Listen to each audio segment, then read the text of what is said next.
আলহামদুলিল্লাহ রাব্বিল আলামিন ওয়াসসালাতু ওয়াসসালামু আলা নবিয়িনা মুহাম্মদ ওয়া আলিহি ওয়া আসহাবিহি আজমাইন, আম্মা বা'দ। প্রিয় দিনী ভাইরা, আজ আমরা নবী আলাইহিস সালাতু ওয়াসসালামের একটি হাদিসকে সামনে রেখে কথা বলতে চাই, যে হাদিসটি সহিহ মুসলিমে বর্ণিত হয়েছে এবং একই ধরনের হাদিস সহিহ বুখারী সহ অন্যান্য হাদিসের কিতাবেও বর্ণিত হয়েছে। যে হাদিসে আমাদেরকে কবিরা গুনার ভিতরে সবচেয়ে বড় কবিরা গুনাহ, মহাপাপের ভিতরে সবচেয়ে বড় মহাপাপ যেগুলো, সেগুলোকে চিহ্নিত করে আমাদেরকে নবী আলাইহিস সালাতু ওয়াসসালাম সতর্ক করেছেন, আমরা যেন কবিরা গুনার ভিতরে, মহাপাপের ভিতরে আবার সবচেয়ে বড় মহাপাপ, সবচেয়ে বড় অপরাধ যেগুলো, সেগুলো থেকে বেঁচে থাকতে পারি। কোরআন এবং সুন্নাহয় যত নিষেধাজ্ঞা আছে, এই সব নিষেধাজ্ঞাগুলোই মূলত বড়, কোনোটাই কি নয়, ছোট নয়। কারণ এই নিষেধাজ্ঞা আরোপ করছেন কে? আল্লাহ এবং তার রাসূল সাল্লাল্লাহু আলাইহি ওয়াসাল্লাম। আর আল্লাহ এবং তার রাসূল সাল্লাল্লাহু আলাইহি ওয়াসাল্লামের পক্ষ থেকে যখন কোন নিষেধাজ্ঞা আসে, সেই নিষেধাজ্ঞা আর কি থাকে না, ছোট থাকে না, তুচ্ছ থাকে না। কিন্তু এরপরেও ইসলামী শরীয়তে আল্লাহ এবং তার রাসূল সাল্লাল্লাহু আলাইহি ওয়াসাল্লাম যত কাজ করতে আমাদেরকে নিষেধ করেছেন, সেগুলোকে দুই ভাগে ভাগ করা হয়েছে। কিছু হলো সগীরা আর কিছু হলো কবীরা। কিছু হলো ছোট অপরাধ, কিছু হলো বড় অপরাধ। ছোট অপরাধ হলো কোরআন এবং সুন্নাতে যে সমস্ত অপরাধগুলো, যে সমস্ত নিষিদ্ধ কাজগুলোকে সাধারণভাবে নিষেধ করা হয়েছে, সেখানে কোনো শাস্তির কথা বলা হয়নি। আর যেই নিষেধাজ্ঞার পাশাপাশি কোরআন এবং সুন্নাহ আমাদেরকে শাস্তির কথা বলেছে, অর্থাৎ এই নিষেধাজ্ঞা অমান্য করলে দুনিয়াতে শাস্তি হবে অথবা আখিরাতে শাস্তি হবে। দুনিয়াতে তার জন্য কোনো সাজা নির্ধারণ করে রাখা হয়েছে, অথবা আখিরাতের কোনো শাস্তির কথা বলা হয়েছে, অথবা সেখানে কোনো লানত, কোনো প্রকার অভিশাপ, কোনো প্রকার শক্ত কঠোরতা আরোপ করা হয়েছে। এরকম যদি কোনো নিষেধাজ্ঞা হয়, সেটা হবে কি? কাবীরা বা বড় অপরাধ। ছোট গুনাহগুলোও আবার যদি কেউ বারবার করে, তাহলে সেটা কি হয়ে যায়? বড় অপরাধে পরিণত হয়ে যায়। কারণ সেটা এক পর্যায়ে আল্লাহ সুবহানাহু ওয়া তাআলার প্রতি, তার রাসূলের প্রতি বেপরোয়া ভাবকে কি করে? প্রকাশ করে। এই জন্য প্রিয় বন্ধুগণ, সব ধরনের অপরাধ থেকে বাঁচার জন্য কি করতে হবে? চেষ্টা থাকতে হবে। এই বড় অপরাধ যেগুলো, সেগুলোর ভিতরে আবার সবচেয়ে বড় অপরাধ আছে কয়েকটি। আব্দুর রহমান ইবনে আবি বকরতা রাদিয়াল্লাহু তাআলা আনহু তার বাবা থেকে বর্ণনা করেছেন, তিনি রাসূল আকরাম সাল্লাল্লাহু আলাইহি ওয়াসাল্লাম থেকে হাদিস বর্ণনা করেছেন, যে তিনি বলেছেন, আলা উনাব্বিউকুম বিআকবারিল কাবাইরি, তোমাদেরকে আমি সবচেয়ে বড় অপরাধ যেগুলো, মহাপাপ, কবিরা গুনার ভিতরে আবার সবচেয়ে বড় কবিরা গুনাহ যেগুলো, সবচেয়ে বড় অপরাধ, সবচেয়ে জঘন্য অপরাধগুলো যেগুলো, সেগুলোর ব্যাপারে কি আমি তোমাদেরকে বলে দিব না? সেগুলো হলো তিনটি।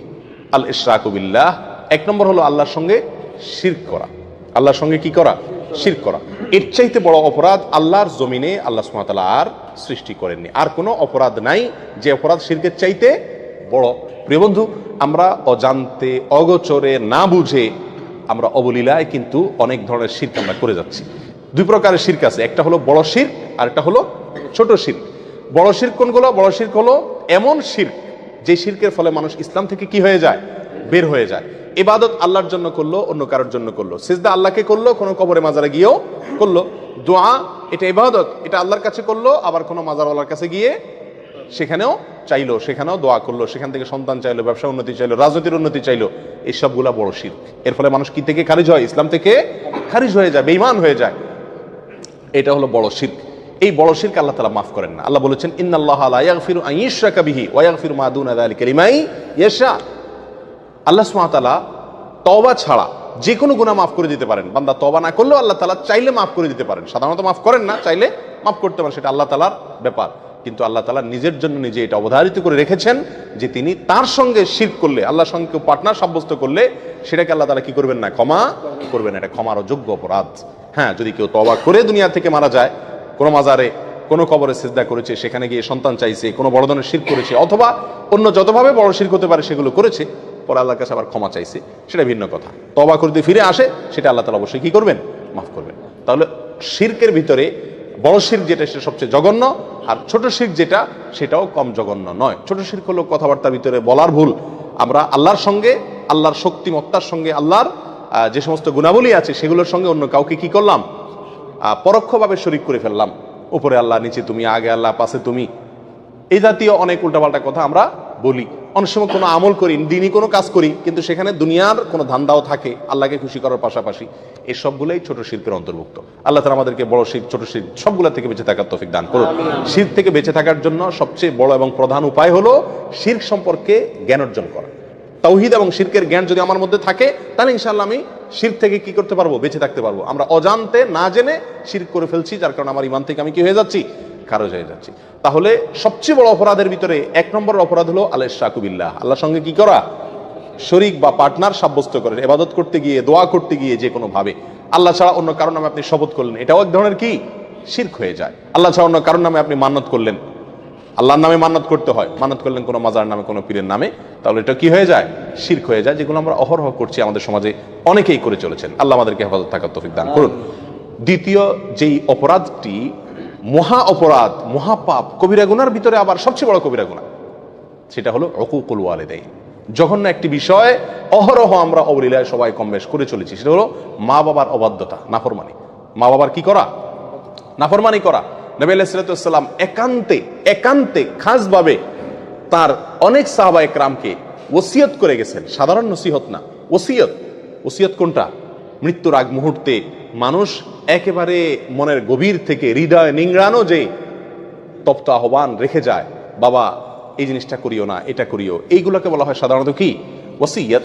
নবী আলাইহিস সালাম তার বিভিন্ন সাহাবা একরামকে ওসিয়ত করেছেন, ওসিয়ত শব্দ ব্যবহার করেছেন সাহাবা একরাম, যে আমাদেরকে রাসূল ওসিয়ত করেছেন মা বাবার নাফরমানি যেন আমরা না করি। যত বড় নির্দেশই করুক না কেন, মানতে আমার যতই কষ্ট হোক, মা বাবার নির্দেশ যেন আমরা লঙ্ঘন না করি, মনে যতই না বুঝুক, মনের সঙ্গে যুদ্ধ করে হলেও মা বাবার নির্দেশকে সবকিছুর উপরে দিয়ে রাখতে হবে। প্রিয় ভাইরা, কোরআনেও আল্লাহ সুবহানাহু ওয়া তাআলা আল্লাহর সঙ্গে আল্লাহর ইবাদত করতে হবে, আর কারোর সঙ্গে কি করা যাবে না, শিরক করা যাবে না, এই নির্দেশের পরেই আল্লাহ বলেছেন ওয়াবিল ওয়ালিদাইনি ইহসানা, মা বাবার প্রতি সদাচরণ করতে হবে। মা বাবা যদি কোনো অন্যায় কাজ করতে বলে, আপনার স্ত্রীর প্রতি জুলুম করতে বলে, অবিচার করতে বলে, অত্যাচার করতে বলে, সেটা করার দরকার নেই, সেটা মানা যাবে না। আল্লাহর নির্দেশের বিরুদ্ধে যদি কিছু করতে বলেন, দায় রাখতে নিষেধ করেন, নামাজ পড়তে নিষেধ করেন, তাহলে সেগুলো মানা যাবে না। বাকি এছাড়া যত সাধারণ নির্দেশ আছে মা বাবা, সেগুলোকে সবকিছুর উপরে অগ্রাধিকার দিয়ে মানতে হবে। এবং এটা মানা, বিশেষ করে আমাদের দেশের মতো যে সমস্ত দেশে যৌথ ফ্যামিলি ব্যবস্থাপনা আছে, সেই সমস্ত সমাজে মা বাবার হুকুম মানতে গিয়ে অনেক ধরনের সমস্যা দেখা দেয়। তারা যদি অযৌক্তিক কোনো নির্দেশ করেন যেটা আপনার সাধ্যের বাহিরে, তো সেটা আপনার জন্য মানা জরুরি না, কিন্তু তাদের সাথে ব্যবহার খারাপ করা যাবে না। নিজের স্ত্রীকে বলে রাখতে হবে, বা যাদের কারণে মা বাবার হুকুম মানতে কষ্ট হয় তাদেরকে বলতে হবে, দেখো এই জায়গায় আমি দুর্বল, আমার কিচ্ছু করার নেই, এখানে তোমাকে সবর করতে হবে, এককালে তুমিও বুড়া হবা, তোমার সন্তানদের কাছেও তোমার নির্দেশ অযৌক্তিক মনে হবে। সেদিন যদি তাদের স্নেহ, তাদের ভালোবাসা পাইতে চাও, তো আজকে তুমি সবর করো। কথা বুঝে আসছে? আল্লাহ তাআলা আমাদেরকে তৌফিক দান করুন। তাহলে দ্বিতীয় বড় অপরাধ, বড় অপরাধের ভিতরে, মহাপাপের ভিতরে সবচেয়ে বড় মহাপাপ, শিরকের পরে দ্বিতীয়টা হলো মা বাবার কি করা, অবাধ্য হওয়া। আল্লাহ যাদেরকে মা বাপ দিয়েছেন, দুজনের একজন বেঁচে আছেন অথবা দুজন বেঁচে আছেন, আমরা তাদেরকে কি করব, ইনশাআল্লাহ সন্তুষ্ট রাখার চেষ্টা করব, সর্বোচ্চ চেষ্টা থাকবে তারা যেন আমার প্রতি অসন্তুষ্ট না হন। বারবার মাপ চাবো, বারবার মাপ চাবো, অন্যায় করবো আবার পায়ে ধরে মাপ চাবো। মা বাবার কাছে কখনো মানুষ কি হয় না, ছোট হয় না। যত পায়ে ধরি আমার মর্যাদা কমবে না, যত বরং তাদের পা যত ধরবো তত মর্যাদা বাড়বে। তাদের কাছে যত ক্ষমা চাইবো তত আল্লাহ আমার মর্যাদা উপরে উঠাবেন। দুনিয়াতেই বাড়বে, দেখবেন, চোখের সামনে দেখতে পাবেন, আখিরাতে তো বাড়বে ইনশাআল্লাহ। আল্লাহর এই জমিনে এই দুইটা লোক, মা বাবা, এদের সামনে আমি শক্ত হব না, এই জায়গায় আমি মাটি হয়ে যাব। আল্লাহ আমাদেরকে তৌফিক দান করুন। তৃতীয় যে অপরাধটি, সবচেয়ে বড় অপরাধ, কবিরা গুনার ভিতরে সবচেয়ে জঘন্য কবিরা গুনাহ, এটা হলো ওয়াশাহাদাতুজ জুর আও কাউলুজ জুর, মিথ্যা সাক্ষ্য দেওয়া। কি দেওয়া ভাই? মিথ্যা সাক্ষ্য দেওয়া। এই হাদিস বর্ণনাকারী সাহাবী বলছেন যে নবী আলাইহিস সালাম হেলান দিয়ে বসে কথাগুলো আমাদেরকে বলছিলেন। এই তৃতীয় নম্বর পয়েন্টটা বলতে গিয়ে নবী আলাইহিস সালাম হেলান থেকে উঠে বসলেন সোজা হয়ে, আর বারবার বলতেছিলেন ওয়াশাহাদাতুজ জুর, ওয়াশাহাদাতুজ জুর, ওয়াশাহাদাতুজ জুর। এতবার তিনি বলতেছিলেন, আমরা তখন মন থেকে চাইছিলাম যে রাসূল যেন একটু থামে, আর কত বলবে, অর্থাৎ বিষয়টা আমাদের উপরে অনেক কঠিন হয়ে যাচ্ছে। এত বারবার তিনি বলছিলেন। মিথ্যা সাক্ষ্য দেওয়া অপরাধ সমূহের ভিতরে, কবিরা গুনার ভিতরে এটা অনেক বড় মাপের কবিরা গুনাহ। এখন আপনারা কেউ বলবেন যে মিথ্যা সাক্ষ্য দেওয়া এটা তো আমাদের জীবনে খুব, এই পরিস্থিতির সম্মুখীন আমরা খুব কম হই। সাক্ষী দেওয়া এটা তো আদালতে হয় সাধারণত, আদালতে অনেকে আছে আমরা জীবনে একবারও যাই না, বেশিরভাগ লোক যাইনি। তাহলে মিথ্যা সাক্ষ্য দেওয়ার এই বিষয়টা থেকে তো আলহামদুলিল্লাহ আমরা মুক্ত না ভাই। বহু ক্ষেত্রে আমরা মিথ্যা সাক্ষ্য দিয়ে থাকি নিজের অজান্তে, আমরা জানি না যে এটা মিথ্যা সাক্ষ্য হয়ে যায়। যেমন আপনাকে কেউ জিজ্ঞাসা করলো, ভাই লোকটা কেমন, হয়তো সে তাকে চাকরিতে নিবে বা তার সাথে কোনো লেনদেন করবে, আপনার সঙ্গে হয়তো তার দোস্তি আছে, আপনি বলে দিলেন না তার মতো মানুষ হয় না, অথচ লোকটা সুবিধার না। অথবা আপনার সঙ্গে তার শত্রুতা আছে, লোকটা কিন্তু ভালো, আপনি বলে দিলেন না সে কি মানুষ নাকি, মানুষের জাত না। এটা কি দিলেন আপনি? মিথ্যা সাক্ষী দিলেন। কথা বুঝাতে পারছি? আমাদের দেশে, গ্রাম দেশে জিনিসগুলো বেশি হয়, শহরেও কম বেশ হয়। বিয়ে শাদী উপলক্ষে হয়তো কেউ মেয়ে দেখতে আসছে দূর থেকে কোনো গ্রামে, অথবা ছেলে দেখতে আসছে, তো জিজ্ঞাসা করলো আপনাকে যে মেয়েটা কেমন ভাই, ছেলেটা কেমন ভাই। তো আপনার সাথে সম্পর্ক যদি ভালো থাকে, তত ব্যাড রেকর্ডই থাকুক তাদের, আপনি বলে দেন কি, আরে ভাই এ তো হাজারে একটা, মাশাআল্লাহ। আর যদি আপনার সাথে সম্পর্ক খারাপ থাকে, তখন বলে দেন কি, যত ভালোই হোক, বলে দি ভাই আপনি যেমনি আসছেন তাড়াতাড়ি সরেন ভাই, আল্লাহ বাঁচাইছে, আমার জিজ্ঞেস করছেন আপনারা, একবার দরা তো খাইছিলেন, এখন সর্বনাশ, হাই হাই, আর জায়গা পান নাই আপনারা। এই সমস্ত কথা আমরা বলি কি বলি না? এগুলো সব কি মিথ্যা সাক্ষী দেওয়া। লোকটা ভালো বা মন্দ, যেমন আমি যতটুকু জানি ততটুকু বলতে হবে, তার সাথে আমার সম্পর্ক যাই থাক না কেন, না হলে সব কি হয়ে যাবে, মিথ্যা সাক্ষ্য হয়ে যাবে। মিথ্যা সাক্ষ্যের আরো বহু চিত্র আমাদের সমাজে কম বেশ আছে। ছোটখাটো বেজালে, গন্ডগোলে, ফাসাদে, মারামারিতে, ঝগড়াঝাটিতে, বিচার অথবা মানে বিচারের মতো কোনো সালিশি যদি হয় বা এই জাতীয় কোনো মিউচুয়াল হয়, তো সেখানেও দেখা যায় আমি প্রত্যক্ষদর্শী, অনেক সময় আমি সাক্ষী দিতে চাই না, সাক্ষ্য দিতে চাই না। সাক্ষ্য দিতে না চাওয়া এটা একটা অপরাধ, আর মিথ্যা সাক্ষ্য দেওয়া, সাক্ষী দেওয়া, এটা কি অপরাধের ভিতরে, বড় অপরাধের ভিতরে মহা বড় অপরাধ। আল্লাহ তাআলা আমাদেরকে এই তিনও মহা বড় অপরাধ থেকে বেঁচে থাকার তৌফিক দান করুন। এরকম আরো বেশ কয়েকটা অপরাধকেও মহা বড় অপরাধ হিসাবে অন্যান্য হাদিসে সাব্যস্ত করা হয়েছে, শামিল করা হয়েছে। তার ভিতরে একটা হলো জেনা, জেনা করা, মানুষ হত্যা করা। আজকাল যে আমরা ভ্রূণ হত্যা করি, এটাকেও কোনো কোনো জায়গায় এরকম মস্ত বড় অপরাধ বা মহা বড় অপরাধ হিসাবে সাব্যস্ত করা হয়েছে। ভ্রূণ হত্যা অর্থাৎ সন্তান গর্ভে আসছে, আপনি সেখান থেকে কি করলেন, হত্যা করে দিলেন ওষুধ দিয়া অথবা বিভিন্ন প্রসেসের মাধ্যমে। এগুলো সবগুলো বড় অপরাধ।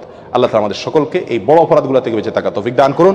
বিশেষ করে এই হাদিস থেকে আমরা যে তিনটি অপরাধের কথা জানলাম, শিরক করা, মা বাবার অবাধ্যতা এবং মিথ্যা সাক্ষ্য দেওয়া, এগুলো থেকে হাজার হাজার মাইল দূরে থাকার তৌফিক দান করুন।